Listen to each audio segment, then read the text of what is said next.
इस कहानी के सभी पात्र, घटनाएं और स्थान पूरी तरह काल्पनिक है। इनका किसी भी व्यक्ति या वास्तविक घटना से कोई संबंध नहीं है। मैं सृष्टि यह पूरी कहानी अपनी आवाज़ में रिकॉर्ड करती हूँ ताकि आप तक एक बेहतरीन मनोरंजन पहुँचा सकूँ। अगर आपको मेरी आवाज़ और कहानियाँ पसंद आती है तो कृपया हमारे चैनल को सब्सक्राइब जरूर करें और वीडियो को लाइक व शेयर करना ना भूलें। डेविल किंग की लाडो भाग 24। पिछले पार्ट में आप लोगों ने पढ़ा था कि अव्यांश अव्यांशी को लेकर अपने विला के लिए निकल जाता है। अब आगे आयांशी इस वक्त अव्यांश के गोद में बैठी खिड़की के बाहर नज़ारा देख रही थी। पूरे 1 साल बाद वो इस तरह बाहर का नज़ारा देख रही थी। पता नहीं क्यों, लेकिन अपने घर वालों से इतने दूर आकर भी उसे बिल्कुल भी डर नहीं लग रहा था। उसे बिल्कुल भी इस वक्त ऐसा महसूस नहीं हो रहा था कि वो एक अनजान देश में अनजान शख्स के साथ है। अव्यांश की मौजूदगी उसे सुरक्षा का एहसास करवा रही थी। उसे अव्यांश के साथ भी उतना ही सुरक्षित महसूस हो रहा था जितना अपने भाइयों के साथ होता है। आयांशी अपनी गुड़िया जैसी आंखों से खिड़की के बाहर टुकुर टुकुर देख रही थी। दुबई के ऊंची ऊंची इमारतें देखने में उसे बहुत मजा आ रहा था। ये सब देख जहां आयांशी की आंखों में चमक थी, वहीं अव्यांश उसके मासूम चेहरे को एकटक देख रहा था। कुछ तो था उसके आंखों में आयांशी के लिए, कुछ बहुत अलग, जो सबके समझ के परे था। कुछ ही देर में अव्यांश की गाड़ी झटके से रुकती है, जिससे आयांशी अव्यांश की गोद से गिरने वाली होती है।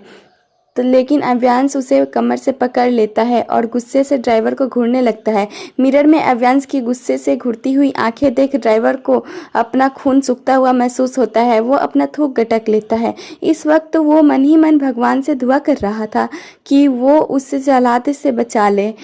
गार्ड आकर अव्यांश की गाड़ी का दरवाज़ा खोलता है, जिसमें से अव्यांश आयांशी को गोद में लेकर बाहर आता है। आयांशी अपने सामने मौजूद विला को देख रही थी। विला सफ़ेद रंग का था और बहुत सुंदर था, लेकिन विला को देखते हुए उसके चेहरे पर कोई खास एक्सप्रेशन नहीं थे, क्योंकि उसका मेंशन भी ऐसा ही था जहां वो अपने परिवार के साथ रहती थी। अव्यांशी के फेस को देख अव्यांश प्यार से कहता है, क्या हुआ लिटिल डॉल, तुम्हें मेरा विला पसंद नहीं आया? आयांशी अव्यांश के चेहरे को देखते हुए मासूमियत से कहती है, आपका विला बहुत सुंदर है, लेकिन मेरे घर से थोड़ा कम।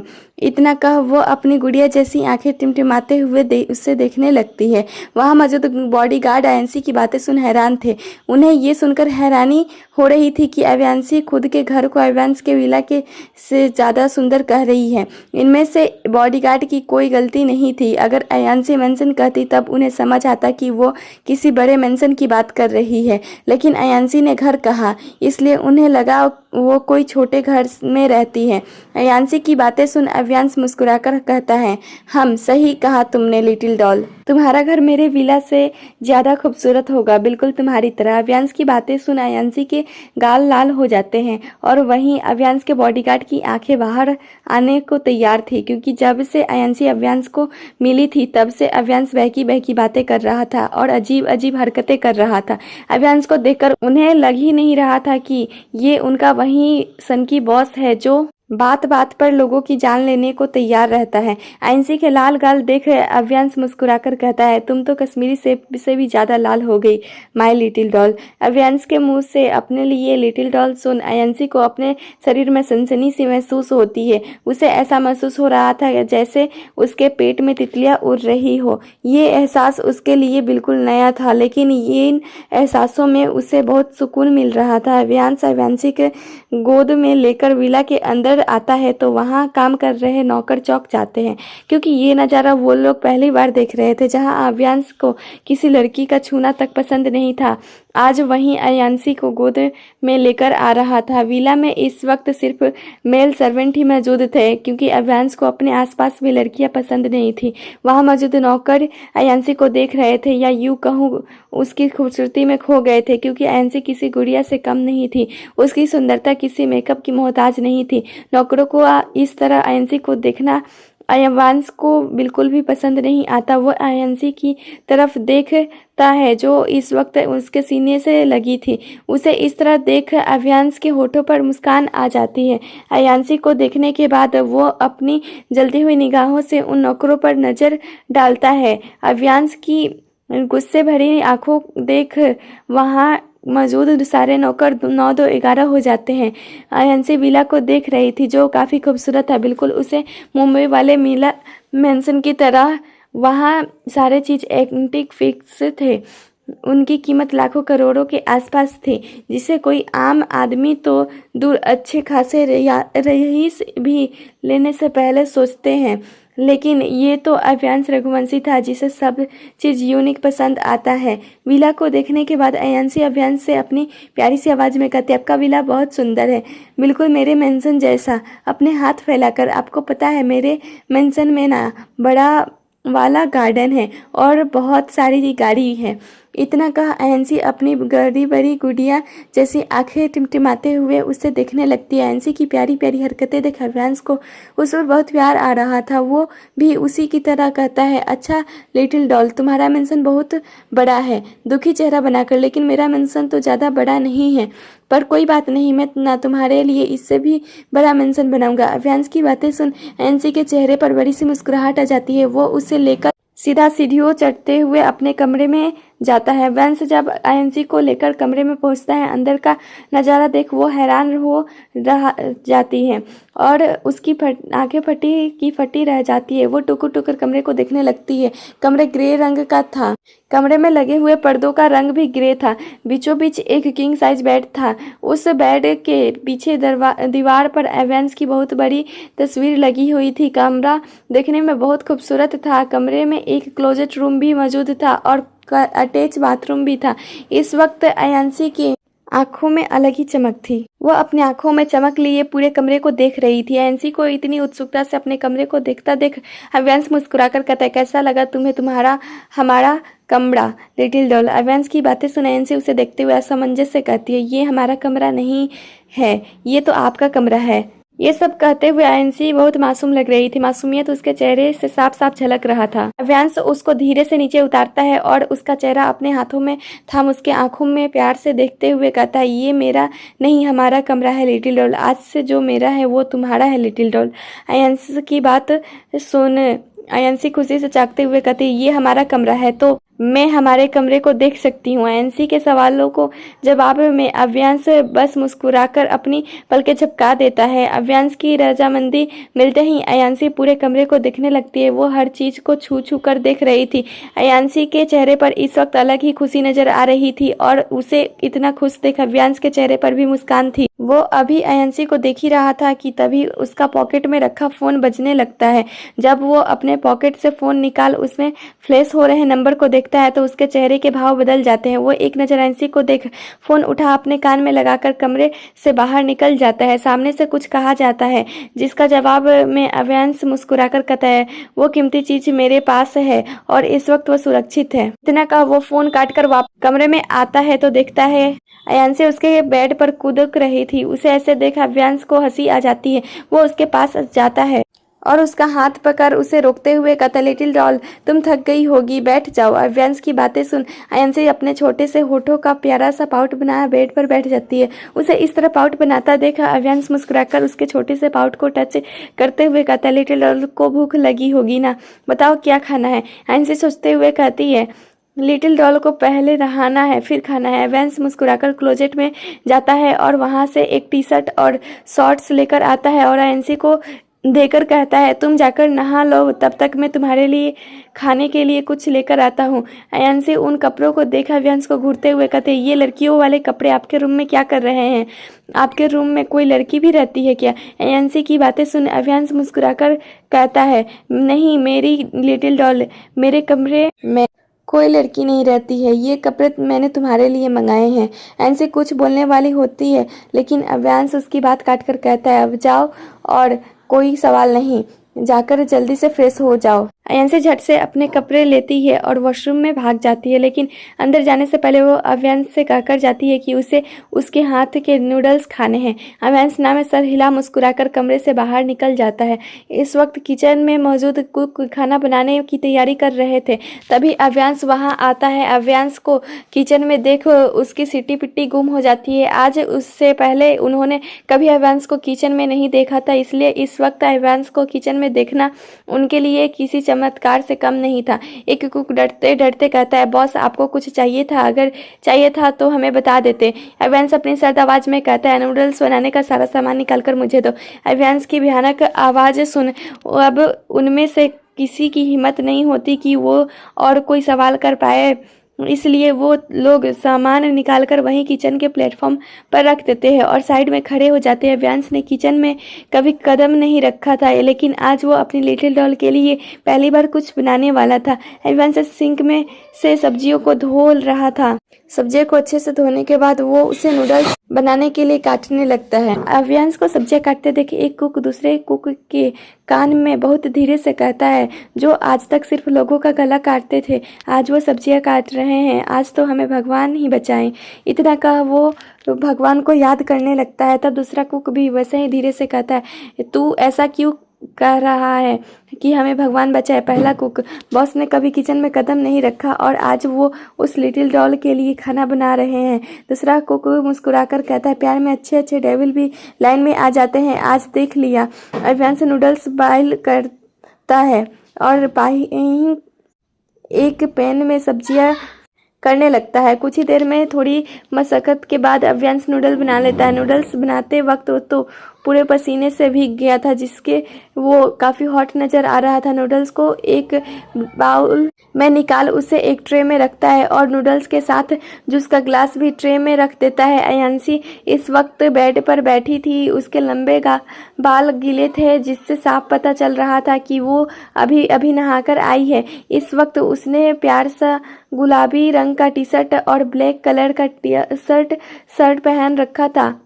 ऐसे अभी बैठी ही थी कि तभी कमरे में अवियांश आता है। उसके हाथ में इस वक्त ट्रे था। वो उस ट्रे को बिस्तर पर रखता है तो नूडल्स देख अयांशी की आंखों में चमक आ जाती है। वो अपने होठों पर जीभ फिराकर कहती है, ये कितना यमी लग रहा है। अवियांश मुस्कुराकर कहता है, यमी है तो जल्दी जल्दी खा लो लिटिल डॉल। अवियांश की बातें सुन अयांशी मायूस होकर कहती है, मुझे भैया खिलाते थे, मैं अपने से नहीं खाती। इतना कहा वो अपना सर नीचे कर लेती है। उसे लग रहा था कि अवियांश उसका मजाक उड़ाएगा कि वो इतनी बड़ी होकर खुद से खा नहीं सकती, लेकिन उसके सोच के उलट अवियांश उसके तरफ नूडल का चम्मच बढ़ाता है। जैसे अयांशी असमंजस से उसे देखने लगती है, तब अवियांश मुस्कुराकर कहता है, ऐसे क्यों देख रही हो लिटिल डॉल? तुम्हारे भैया नहीं है तो क्या हुआ, मैं तुम्हें खिला देता हूँ।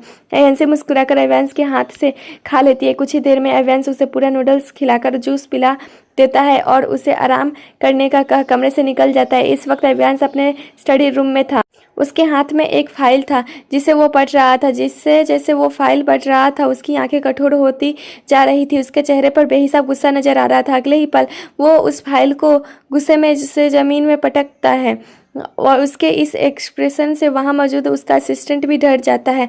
ऐसा क्या था फाइल में जिससे अवियांश इतना गुस्सा हो गया था? मुंबई। इस वक्त सभी विवान और तानी के कमरे के बाहर खड़े थे। वे रेसानी सबके चेहरे पर साफ झलक रही थी, क्योंकि अचानक से सुबह तानी बेहोश हो गई थी। एक दो दिन से सब वैसे ही परेशान थे, क्योंकि अयांशी का कुछ पता नहीं चल रहा था और तानी अभी का इस तरह बेहोश होना सभी को चिंता में डाल रहा था। कमरे के अंदर विवान तानी को चेक कर रहा था और कमरे के बाहर सिया चहलकदमी करते हुए कहती है, ये विवान भैया अभी तक बाहर क्यों नहीं आए?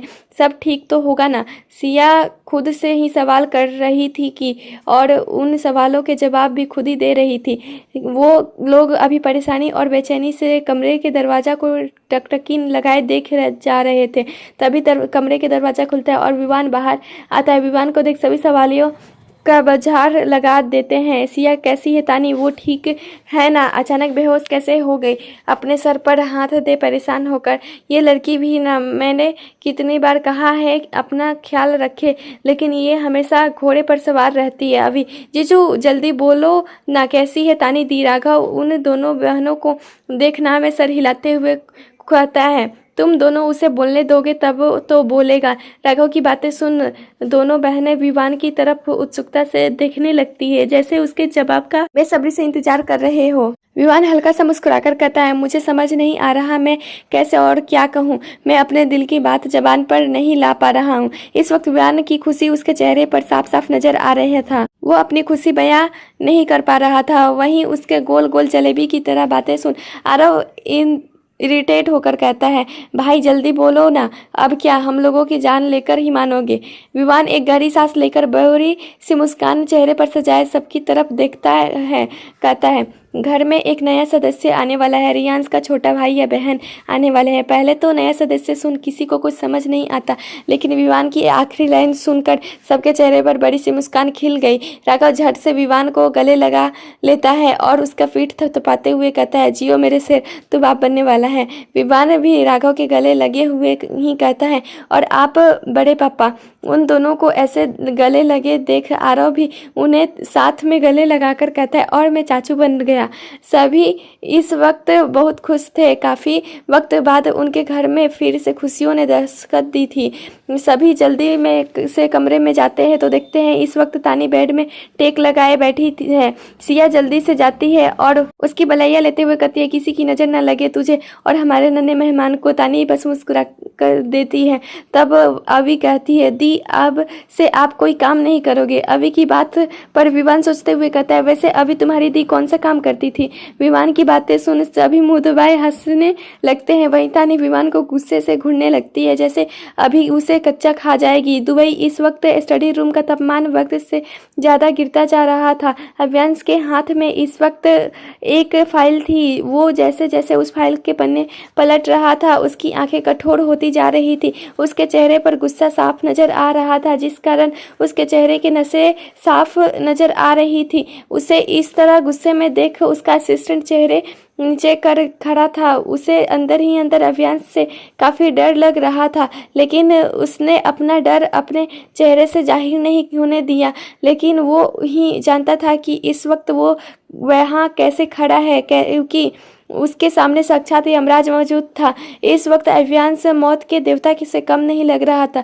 अव्यांश फाइल पढ़ता है और अगले ही पल गुस्से में उस फाइल को जमीन पर पटक देता है और गुस्से में दांत पीसते हुए कहता है, ये क्या बकवास है। अव्यांश की खतरनाक आवाज़ सुन उसका असिस्टेंट अंदर तक कांप जाता है, लेकिन फिर वो खुद को संभालते हुए कहता है, बॉस ये सच है, इस फाइल में लिखी सारी बातें सच है। लिटिल गर्ल का पूरा नाम आयंसी है, आयंसी ओबरॉय, और ये आपके सबसे बड़ी दुश्मन राघव ओबरॉय की बहन और उसकी सबसे बड़ी कमजोरी है। असिस्टेंट की बातें सुन अव्यांश के चेहरे पर गुस्सा साफ नजर आ रहा था, लेकिन अगले ही पल उसके होठों पर मुस्कान तैर जाती है। ये कोई मामूली मुस्कान नहीं थी। अव्यांश को इस तरह मुस्कुराते देखा असिस्टेंट समझ जाता है कि उसके बॉस के दिमाग में कुछ तो खिचड़ी पक रही है।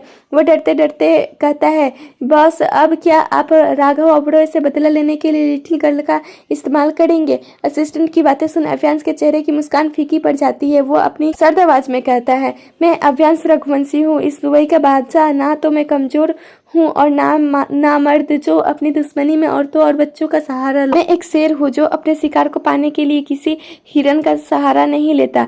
कॉल करो राघव ओबरॉय को और कहो हम आ रहे हैं उनकी कीमती चीज़ लेकर, जिसे उन्हें से दुनिया से छुपा रखा है। इतना कहा वो वहाँ से उठकर चला जाता है और वहीं उसका असिस्टेंट उसे जाते हुए देखने लगता है। उसे अभी भी समझ नहीं आ रहा था कि ये जानने के बाद कि राघव ओबरॉय की बहन है वो इतना शांत कैसे है, लेकिन वो इस बात से अनजान था कि अव्यांश शांत है तो उसके पीछे की वजह बहुत खास है, जो वक्त आने पर ही पता चलने वाली थी। अव्यांश अपने कमरे में आता है तो देखता है कि अयंसी बेड पर बैठी है। उसे देख अचानक से अव्यांश के होठों पर मुस्कान आ जाती है।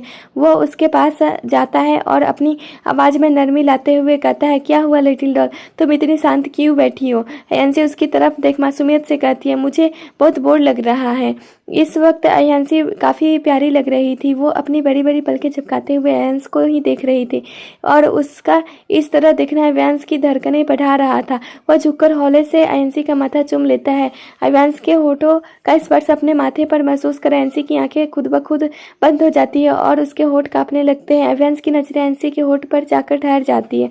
अयंसी के कांपते हुए होठों को देखकर अव्यांश का गला सूखने लग जाता है, लेकिन उसने खुद को अंदर उमड़ रहे बातों को काबू में कर लिया। वो भी इस बात से हैरान था कि बार बार इस छोटी सी लड़की के करीब कैसे चला जाता है। ऐसा क्या है इस लड़की में जो उसे अपने तरफ आकर्षित करता है।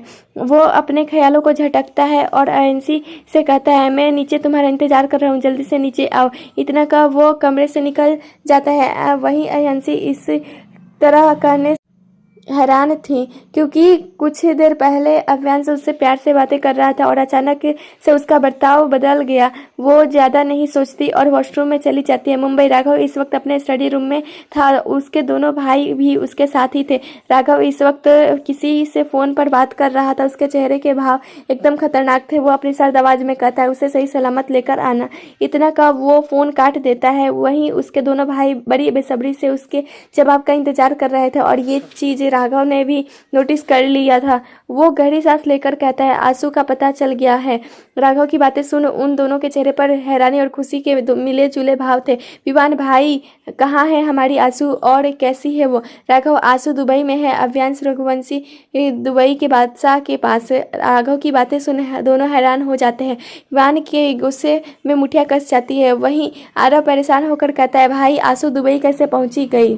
गुस्से में दांत पीसते हुए, क्या उस अव्यांश रघुवंशी ने हमारी बच्ची को किडनैप किया है उससे हमसे बदला लेने के लिए? अगर उसने ऐसा किया होगा तो मैं उसे जिंदा नहीं छोड़ूंगा। आरव की बातें सुन हाँ में हाँ मिलाते हुए विवान भी गुस्से में कहता है, आरव सही कर रहा है। अगर उस रघुवंशी ने हमारी बच्ची को जरा भी नुकसान पहुंचाया होगा तो मैं उसे बहुत बुरी मौत दूंगा। इस वक्त दोनों भाइयों के चेहरे पर बेहिसाब गुस्सा का था। वहीं राघव अपने दोनों भाइयों को देख रहा था क्योंकि उसे कहीं ना कहीं पता था उसके भाइयों का रिएक्शन ऐसा ही होगा। राघव अपनी सर्द आवाज़ में कहता है, उस रघुवंशी ने हमारी आंसू को किडनैप नहीं किया बल्कि आंसू उसके माल के बक्से के साथ दुबई पहुंच गई थी और अभी मुझे उसी का असिस्टेंट का फ़ोन आया था। वो लोग आंसू को लेकर आ रहे हैं और हमें उसे लेने जाना है। भले वो रघुवंशी हमारा दुश्मन है लेकिन मैं उसे इतना अच्छे तरीके से जानता हूँ कि वो अपनी दुश्मनी में कभी किसी मासूम को नुकसान नहीं पहुंचाएगा। इस वक्त राघव के चेहरे पर रहस्यमयी मुस्कान थी, जैसे उसके दिमाग में इस वक्त कुछ चल रहा है और उसने कुछ सोच रखा है। इस वक्त आयंसी अव्यांश के साथ उसके जेट में थी। अभी तक अव्यांश ने उससे एक शब्द नहीं कहा था और ना उससे ये बताया था कि वो लोग कहाँ जा रहे हैं। अव्यांश की खामोशी आयंसी को खल रही थी। वो उसकी बाजुओं को अपने नन्हे नन्हे हाथों से पकड़ उसके कंधे पर अपना सर रख देती है। वहीं अव्यांश जो आंखें बंद कर बैठा था, आयंसी की इस हरकत से उसके होठों पर प्यारी सी मुस्कान तैर जाती है। आयंसी को इस वक्त समझ नहीं आ रहा था कि वो क्या कर रही है। वो इस बात से पूरी तरह अनजान थी कि वो अव्यांश की तरफ खींची चली जा रही है। अयांशी अव्यांश के कंधे पर बिना किसी डर के अपना सर रख लेती है और अव्यांश भी उसे कुछ नहीं कहता क्योंकि उसे भी अयांशी की करीबी से कुछ होता था। एक खाली बड़े से ग्राउंड में अव्यांश का जेट लैंड करता है। वो लोग मुंबई पहुंच गए थे। अव्यांश अयांशी का हाथ धीरे से पकड़ता है और उस जेट से बाहर निकलने लगता है। अब तक अव्यांश ने कुछ नहीं कहा था और ना ही अयांशी ने उससे कोई सवाल किया था। वो उसे कहाँ लेकर आया है। वो दोनों जेट से बाहर आते हैं। अव्यांश ने अभी भी अयांशी का हाथ नहीं छोड़ा था। अयांशी चारों तरफ देखती है, वहाँ कई सारी गाड़ियाँ थी। जब वो अपनी सामने देखती है तो उसकी आंखों में नमी तैर जाती है क्योंकि उसके सामने उसके तीनों भाई खड़े थे। अपनी गुड़िया को इतने वक्त बाद देख उनकी भी आंखें नम हो गई थी, लेकिन उन्होंने अपने जज्बातों को काबू कर लिया। उन तीनों का ध्यान अयांशी की कलाई पड़ जाती है जिसे अव्यांश ने पकड़ रखा था। ये देख उनकी आंखें कठोर हो जाती है। अयांशी एक नज़र अव्यांश को देखते हैं तो जो अपने भावहीन चेहरे के साथ उसे ही देख रहा था। अपने भाइयों के अपने सामने देख भी अयांशी अपनी कदम उनके तरफ नहीं बढ़ा पा रही थी। वो बस अपने सवालिया नज़रों से अव्यांश को देख रही थी। इस वक्त उसके आंखों में अनगिनत सवाल थे और उन सवालों का अव्यांश बाखूबी देख पा रहा था। वो धीरे से अयांशी की कलाइयाँ छोड़ देता है और अपने पलके झपका देता है। अयांशी एक गहरी सांस लेती है और धीरे धीरे अपने भाइयों की तरफ कदम बढ़ाने लगती है। जैसे जैसे अयांशी अव्यांश से दूर जा रही थी, अव्यांश को ऐसा लग रहा था मानो उसके शरीर से दिल दूर जा रहा हो।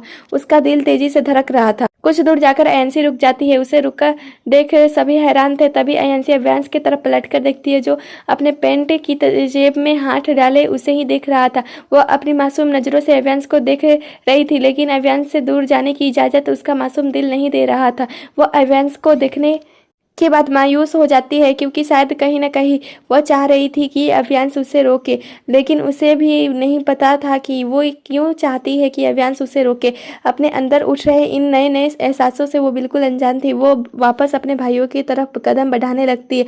तभी अचानक से वहाँ गोलियां चलने लगती है और अयांशी डर से अपने दोनों कानों को हाथों से ढक लेती है। तभी कोई अयांशी पर निशाना साधता है और गोली अयांशी को लगने वाली होती है। अब आगे क्या होता है जानने के लिए पहले आप चैनल को सब्सक्राइब कर लीजिए। कहानी पसंद आ रही है तो लाइक जरूर करें। अब चलते हैं कहानी की ओर। अयांशी एकटक आंखों से अपने भाइयों को देख रही थी, लेकिन शायद अपने भाइयों को अपने सामने देखकर भी उसे दिल में खुशी नहीं हो रही थी। वो एक नज़र पलटकर अव्यांश को अपने आस भरी नज़रों से देखती है। शायद वो चाह रही थी कि अव्यांश उसे जाने से रोक ले, लेकिन उससे भी ये समझ नहीं आ रहा था कि वो ऐसा क्यों चाहती है। अव्यांश अपने आंखों में सेट चढ़ाए अपने एक हाथ पॉकेट में डाले स्टाइल से खड़ा था। इस वक्त उसके चेहरे पर किसी भी प्रकार का कोई एक्सप्रेशन नहीं था, जैसे अयांशी के जाने से उसे फर्क ही ना पड़ रहा हो। लेकिन अयांशी उसे अव्यांश की खामोशी काफी खल रही थी। इन कुछ दिनों में उसे अव्यांश के साथ रहते हुए शायद आदत सी हो गई थी। अयांशी मायूसी से धीरे धीरे अपने भाइयों की तरफ कदम बढ़ाने लगती है। जैसे जैसे अयांशी अव्यांश से दूर जा रही थी, वैसे वैसे अव्यांश की धड़कनें तेज हो रही थी, लेकिन वो अपने सारे जज्बातों को अपने अंदर ही दफन कर लेता है। अयांशी अभी कुछ ही कदम चलने होगी कि एक का एक वहाँ गोलियां चलने लगती है। गोलियों की आवाज़ सुन अव्यांश और माफिया ब्रदर्स दोनों के बॉडीगार्ड हरकत में आ जाते हैं, क्योंकि उन सब पर दूसरे गैंग ने हमला कर दिया था। वो चारों भी अपनी अपनी गन निकाल लेते हैं। राघव उन लोगों पर फायरिंग करते हुए विवान से कहता है, आंसू के पास जाओ, उसे जरा भी खरोच नहीं आनी चाहिए। विवान हाँ में सर हिला फायरिंग करते हुए अयांशी के पास जाने लगता है। वहीं अयांशी गोलियों की आवाज़ से डरकर अपनी आंखें कसकर बंद कर लेती है और अपने दोनों कानों को अपने नन्हे हाथों से ढक लेती है। इस वक्त उसे बहुत डर लग रहा था। ये सब उसके लिए बहुत नया था। उसने कभी ये सब नहीं देखा था। अयांशी जहाँ खड़ी थी वहीं खड़ी रहती है। उससे डर के कारण एक कदम भी आगे नहीं बढ़ाया जा रहा था। अयांशी अभी वहीं डर से खड़ी थी, तभी एक आदमी की नज़र उस पर पड़ती है। वो अयांशी के तीनों भाइयों को देखता है जो लड़ने में बिजी थे। इसी बात का फायदा उठाते हुए वो अयांशी पर गोली चला देता है, लेकिन अयांशी को गोली लगती उससे पहले ही कोई उसे अपने एक हाथ से कमर से पकड़ उठा लेता है और गोली गोल गोल घूमते हुए उस शख्स के शरीर को गोलियों से भून देता है। जब अयांशी को महसूस होता है कि उसके पैर हवा में हैं, तो वो धीरे धीरे आंखें खोल उस शख्स का चेहरा देखती है। उस शख्स का चेहरा देखते ही उसके होठों पर मुस्कान तैर जाती है, क्योंकि उसे बचाने वाला शख्स कोई और नहीं बल्कि अव्यांश था और इस वक्त वो अव्यांश की बाहों में थी। अव्यांश ने एक हाथ से अयांशी को उठाया हुआ था और दूसरी हाथ से फायरिंग कर रहा था। उसे अयांशी का वजन जरा भी महसूस नहीं हो रहा था। वही ये सारा नज़ारा अयांशी के तीनों भाई भी देख रहे थे। अव्यांश को अयांशी के इतने करीब देख गुस्से से विवान का चेहरा तपने लगता है। कुछ ही देर में दूसरे गैंग के सारे आदमियों की लाश पड़ी हुई थी, जिसका साफ मतलब था कि उन चारों ने सभी को मार गिराया था। अव्यांश अयांशी को पूरी तरह अपनी गोद में उठा लेता है और अयांशी भी अपने नन्हे नन्हे हाथों को उसके गले में लपेट उसके कंधे पर अपना सर टिका लेती है। अयांशी को ऐसे देख अव्यांश के होठों पर वो हल्की मुस्कान आ जाती है। वो उसे लेकर उसके भाइयों के पास आता है और तीनों को एक नज़र देखने के बाद राघव से अपनी सर्द आवाज़ में कहता है, लीजिए अपनी अमानत। राघव आगे बढ़ अयांशी को अव्यांश की गोद से ले लेता है। अयांशी का ध्यान अभी भी अव्यांश पर था। वो अपनी मासूम नज़रों से ही उसे देख रही। अव्यांश विवान के चेहरे को देख रहा था, जिस पर उसे गुस्सा साफ नजर आ रहा था। वो उसे और गुस्सा दिलाने के लिए अयांशी को देख मुस्कुराकर कहता है, तुम बहुत हल्की हो लिटिल डॉल, लेकिन फिक्र मत करो, मैं कुछ महीनों में तुम्हें भारी कर दूंगा। अयांश की बातें सुन जहां अयांशी के होठों पर मुस्कान थी, वहीं उसके तीनों भाई का चेहरा सख्त हो गया था, क्योंकि वो अयांश की डबल मीनिंग बातें अच्छे से समझ पा रहे थे। लेकिन मासूम सी अयांशी उसके पले कुछ नहीं पड़ रहा था। विवान गुस्से में अपनी मुठिया भींच लेता है और अपनी सर्द आवाज में कहता है, अपने भाइयों से कहता है, हमें घर चलना चाहिए, आंसू का यहाँ रहना ठीक नहीं है। ये सब वो अव्यांश को गुस्से से देखते हुए कहता है। वो अव्यांश के होठों पर अभी भी मुस्कान सजी हुई थी। राघव अयांशी को लेकर जाने लगता है, तब अयांशी मायूस हो अव्यांश को देखकर कहती है, बाय बाय। अव्यांश बस अयांशी की मासूम चेहरे को देख रही थी, जिस पर मायूसियत साफ साफ नजर आ रही थी। वो लोग अभी 2 कदम ही चले होंगे, तभी उनके कानों में अव्यांश की आवाज़ आती है, जिसने उसके चलते कदम रुक जाते हैं। अव्यांश अपने पेट की पॉकेट में हाथ डाले एटीट्यूड से कहता है, आप लोगों को नहीं लगता आप लोग को मुझे थैंक यू कहना चाहिए, क्योंकि मैंने आप लोगों की बहन सही सलामत आपको लोगों को तक पहुंचाया है। अयांश की बातों का जवाब विवान देता है, अगर तुम आंसू को नहीं भी लेकर आते तो भी हम अपनी गुड़िया को ढूंढ लेते। इतना कह वो लोग वहां से गाड़ी में बैठ निकल जाते हैं। अयांशी राघव की गोद में बैठी खिड़की से बाहर अव्यांश को देख रही थी। वो तब तक अव्यांश को देखती है जब तक वो उसकी नज़रों से ओझल नहीं हो जाता। अव्यांशी के चेहरे पर अव्यांश से दूर जाने का गम साफ साफ नजर आ रहा था। अरे ये चीज़ राघव बाखूबी देख पा रहा था, लेकिन उसने कुछ नहीं कहा। वो अयांशी के बालों में हाथ फेरने लगता है तो अयांशी झट से राघव के गले लग जाती है। एक अंधेरे कमरे में अयांशी की बहुत सारी फ़ोटो थी जो वहाँ की डिम लाइट में नज़र आ रही थी। उन सारे फ़ोटो में लाल रंग के क्रॉस बनाया गया था। वहीं एक शख्स उन तस्वीरों को किसी सनकी की तरह छू रहा था। तभी उनका फ़ोन बजता है। वो फ़ोन उठा जैसे सामने वाले की बात सुनता है वो गुस्से में फ़ोन पटक देता है। फिर अयांशी के फ़ोटो पर हाथ फेरते हुए कहता है, ये क्या किया जान, तुम फिर किसी और को ले आए। एक और आ गया तुम्हारा मसीहा बनने, लेकिन अफसोस ये भी तुम्हें बचा नहीं पाएगा। जैसे उस दिन तुम्हारे भाई तुम्हें नहीं बचा पाए, उसी तरह तुम्हारा ये आशिक भी तुम्हें नहीं बचा पाएगा। क्यों करती हो तुम ऐसा जान? तुम्हें इस पूरे दुनिया में मेरे सबसे बड़े दुश्मन की बहन बनकर ही पैदा होना था, और अब तो तुम्हारे पसंद भी उसे किया जो मेरे दुश्मनों के लिस्ट में आता है। पहले तुम अपने भाइयों की कमजोरी थी और माफिया ब्रदर्स की कमजोरी थी, अब तुम दुबई की बात की भी कमजोरी है। तुम्हें फिर से दर्द सहना पड़ेगा जान, अपने आशिक के कारण। इतना का वो शैतानों की तरह हंसने लगता है। उस अंधेरे कमरे में उस शख्स का चेहरा नजर नहीं आ रहा था। ये शख्स वही है जिसे कुछ टाइम पहले एक एपिसोड में बताया गया था, जिसका चेहरा नहीं बताया गया था। अब ये कौन आया अयांशी की ज़िंदगी में? क्या इसके आने से फिर अयांशी को किसी तकलीफ का सामना करना पड़ेगा? सिया हॉल में जल्दबाजी में चहलकदमी कर रही थी। उसे देख ऐसा लग रहा था मानो वो किसी को बेसब्री से इंतजार कर रही हो। वो टिक टक लगाए दरवाजे के छोटा सा रियांश अपनी मम्मा को किसी और का इंतजार करता देख मुंह फुला लेता है। इस वक्त वो काफ़ी प्यारा लग रहा था। उसे इस तरह देख तानी और अवी को हंसी आ रही थी। तानी रियांश का छोटा सा नाक खींचते हुए कहती है, रेऊ तुम्हारी मम्मा हमारी प्यारी आंसू और तुम्हारी बुई का इंतजार कर रही है। तुम्हारी बुई आने वाली है। अयांशी के आने की खबर सुन रियांश की आंखों में चमक आ जाती है और वो अपने आगे के दो छोटे छोटे दांत दिखाकर हंसने लगता है। उसे ऐसे हंसते देख अभी तानी से कहती है, देखा दी हमारा छोटा सा रेऊ भी आंसू के वापस आने पर कितना खुश है।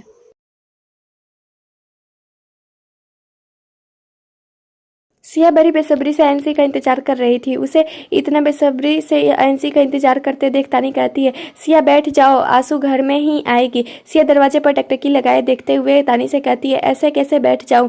मेरी आंखें तरस रही है मेरी बच्ची को देखने के लिए। ये कुछ दिन मुझे कुछ अरसों की तरह लग रहे हैं। इस वक्त सिया की आंखें नम थी। अभी दरवाजे की तरफ देखते हुए खुशी से चकते हुए कहती है, आंसू।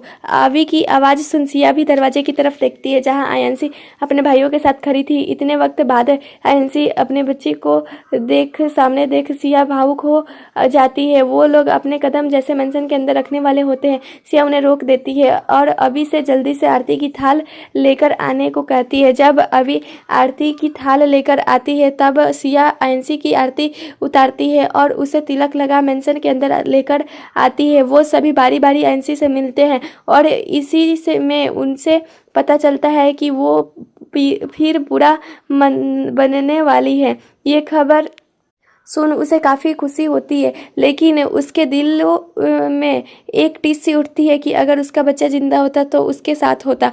उसकी मनोदशा वो लोग बाखूबी समझ रहे थे, इसलिए राघव उसे कमरे में भेज देता है ताकि वो फ्रेश हो जाए। अयांशी नहाकर अपने बदन पर एक तौलिया लपेटे बाथरूम से बाहर आती है। इस वक्त उसके गोरे बदन पर पानी की बूंदें मोतियों की तरह चमक रही थी।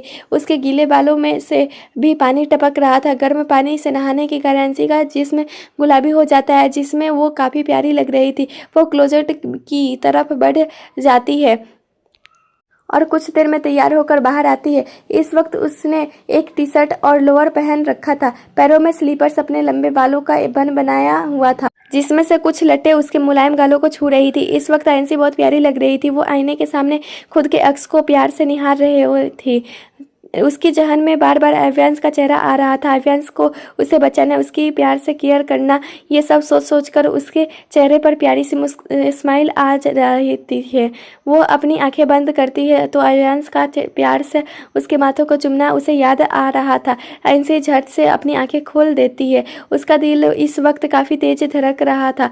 वो अपने दिल पर हाथ रख कर कहती है, उन्हें याद कर मेरा दिल इतना तेजी से क्यों धड़क रहा है। ऐसा एहसास तो मुझे पहले कभी नहीं हुआ। मुझे उनसे बात करनी चाहिए मायूस होकर, लेकिन मुझे तो उनका नाम भी याद नहीं। उनके साथ रहकर मैंने कभी उनका नाम भी नहीं पूछा। आंखों में चमक ली। मुझे उनका नाम नहीं पता तो क्या हुआ, भैया को तो उनका नाम पता होगा। मैं उन्हें अपने बर्थडे पर भी आमंत्रित करूँगी। इस वक्त अव्यांश के नाम से अयांशी के चेहरे पर खुशी साफ साफ नजर आ रही थी। ऐसी खुशी उसे कभी अयान के साथ महसूस नहीं हुई थी। अयांशी जल्दी से बिस्तर से अपना फ़ोन उठाती है और अपना फोन ले कमरे से बाहर निकल जाती है। वो नीचे आकर देखती है कि सभी डाइनिंग टेबल पर बैठे उसी का इंतजार कर रहे हैं। ये देख उसके चेहरे पर प्यारी से मुस्कान खिल जाती है। वो जल्दी से राघव के पास जाती है और उसके पीछे से गले लगा उसके गाल पर प्यार से चुमकर कहती है, गुड आफ्टरनून भैया।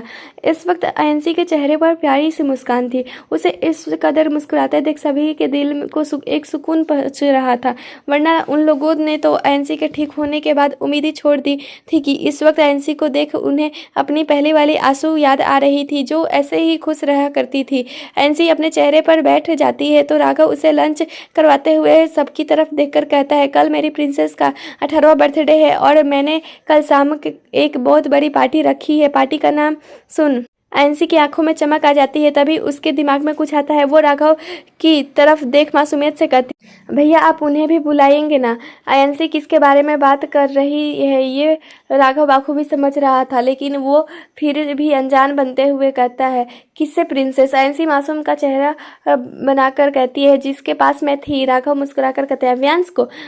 हम अव्यांश रघुवंशी को तुम्हारे बर्थडे में भी आमंत्रित करेंगे और आरव और अभी को एक नज़र देखो। तुम्हारे आरव भैया और अभी दीदी की शादी के फंक्शंस में भी आमंत्रित करेंगे। शादी का नाम सुन। अभी जो खाना खा रही थी उसको ठसका लग जाता है तो उसके बगल में बैठी तानी उसको जल्दी से पानी पिलाती है। अभी और आरव ना समझे से राघव को देख रहे थे। तब राघव उन्हें देख गहरी सांस लेकर कहता है, मैंने तय कर लिया है कि आंसू के बर्थडे पार्टी के बाद हम आरव और अभी की शादी करेंगे। ये सुन अभी शर्मा जाती है। वहीं अयांशी खुशी से चहकते हुए कहती है, वाह आरव भैया और अभी दीदू की शादी होगी, कितना मजा आएगा। राघव को देख, भैया मुझे शॉपिंग करनी है। इतना कहा अयांशी मासूम सा चेहरा बनाकर राघव को देख रही थी। वहीं राघव प्यार से उसका गाल छूकर कहता है, ओके प्रिंसेस, हम शॉपिंग में जाएंगे। अयांशी आज काफ़ी खुश थी और उसे खुश देख सभी खुश थे, क्योंकि 1 साल से अयांशी डिप्रेशन में थी और अब वो डिप्रेशन से बाहर आ चुकी थी। कुछ ही देर में उनका लंच हो जाता है और सभी अपने अपने कमरे में चले जाते हैं। आगे की कहानी अगले भाग में पढ़िए। तब तक के लिए धन्यवाद। मेरे साथ ये कहानी सुनिए दोपहर 12:30 बजे और अपनी समीक्षा देना ना भूलें। चैनल पर नए हैं तो चैनल को सब्सक्राइब